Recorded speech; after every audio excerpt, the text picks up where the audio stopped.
ಈಗ ಇರಾನ್ ಪ್ರತೀಕಾರ ತೆಗೆದುಕೊಳ್ಳೋದಕ್ಕೆ ಹೊರಟಿದೆ.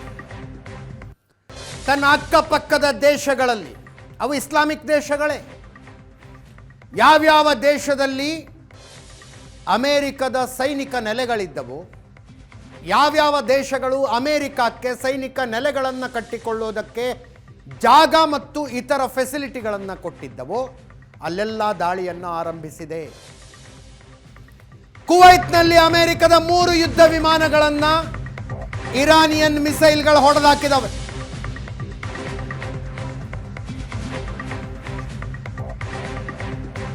ಅಮೆರಿಕದ ಕಡೆಯಿಂದ ಒಂದು ಸ್ಟೇಟ್ಮೆಂಟ್ ನೋಡ್ತಾ ಇದ್ದೆ. ಈಗ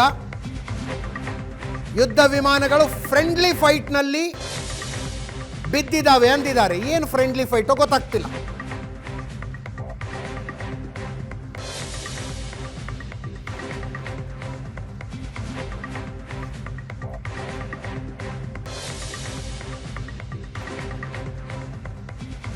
ಒಂದು F-15 ಸೇರಿದಂತೆ 3 ಯುದ್ಧ ವಿಮಾನಗಳನ್ನು ಕಳೆದುಕೊಂಡಿದೆ ಅಮೆರಿಕ.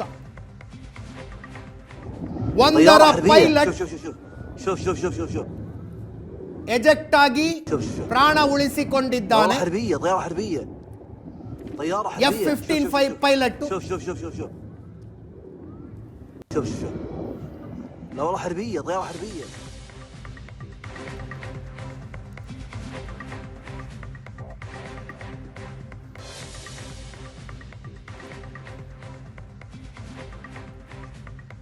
شوف هذا المسير يا الربع. شوف انزلوا هذول ايران. شوف في هواه. شوف هذا المسير يا الربع. يس 1 minute. لا ايش بدبه. شوف في هواه. شوف هذا المسير يا الربع. شوف انزلوا هذول ايران. شوف في هواه. شوف هذا المسير يا الربع. شوف انزلوا هذول ايران. شوف 3 ಸೈನಿಕರನ್ನ ಕಳೆದುಕೊಂಡಿದೆ ಅಮೆರಿಕ. ಅದಕ್ಕೆ ಪ್ರತೀಕಾರ ತೀರಿಸಿಕೊಳ್ತೀವಿ ಅಂತ ಡೊನಾಲ್ಡ್ ಟ್ರಂಪ್ ಹೇಳ್ತಾ ಇದ್ದಾರೆ.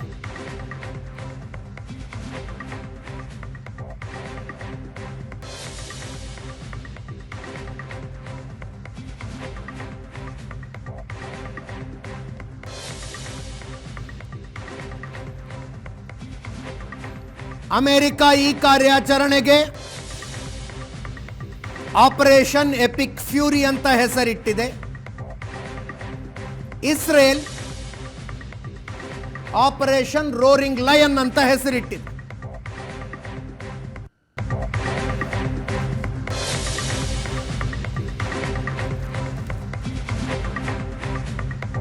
ಇರಾನ್ ವಿದೇಶಾಂಗ ಸಚಿವ ಅಬ್ಬಾಸ್ ಅರಾಗ್ಚಿ ಮಾತುಕತೆಗೆ ಸಿದ್ಧ ಅಂದಿದ್ದಾರೆ.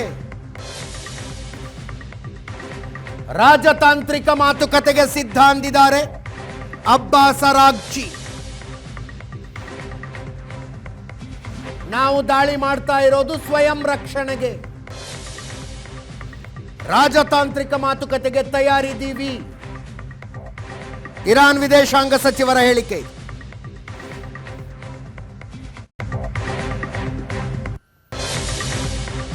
ಪ್ರಧಾನಿ ನರೇಂದ್ರ ಮೋದಿ ಭಾರತದ ಪರವಾಗಿ ಶಾಂತಿ ಸಂದೇಶ ಕೊಟ್ಟಿದ್ದಾರೆ. ಕೆನಡಾ ಪ್ರಧಾನಿ ಭಾರತ ಪ್ರವಾಸದಲ್ಲಿದ್ದಾರೆ. ಕೆನಡಾದ ಡೆಲಿಗೇಷನ್ ಜೊತೆಗಿನ ಮಾತುಕತೆಯಲ್ಲಿ, ದ್ವಿಪಕ್ಷೀಯ ಸಭೆಯಲ್ಲಿ ನರೇಂದ್ರ ಮೋದಿ ಈ ಮಾತನ್ನು ಹೇಳಿದ್ದಾರೆ. ಪಶ್ಚಿಮ ಏಷ್ಯಾದ ಪರಿಸ್ಥಿತಿ ಅತ್ಯಂತ ಚಿಂತಾಜನಕ ವಿಷಯ. ಎಲ್ಲ ದೇಶಗಳೊಂದಿಗೆ ನಿಕಟವಾಗಿ ಕೆಲಸ ಮಾಡ್ತೇವೆ. ರಾಜತಾಂತ್ರಿಕ ಪರಿಹಾರಕ್ಕೆ ಭಾರತ ಬೆಂಬಲ ಕೊಡುತ್ತೆ ಅಂತ.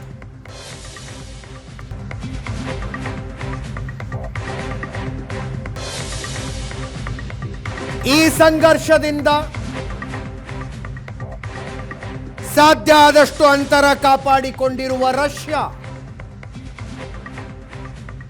ಯುನೈಟೆಡ್ ಅರಬ್ ಎಮಿರೇಟ್ಸ್ ಜೊತೆಗೆ ಮಾತನಾಡಿದೆ. ಅಧ್ಯಕ್ಷ ಜಾಯೆದ್ಗೆ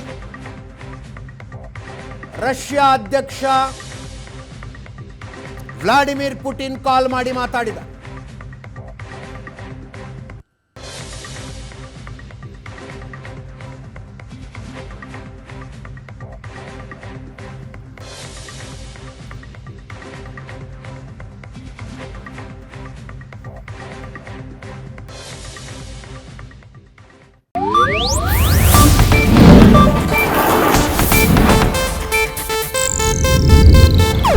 ಇದು ಏಷ್ಯಾನೆಟ್ ನ್ಯೂಸ್ ನೆಟ್ವರ್ಕ್ ಪ್ರಸ್ತುತಿ.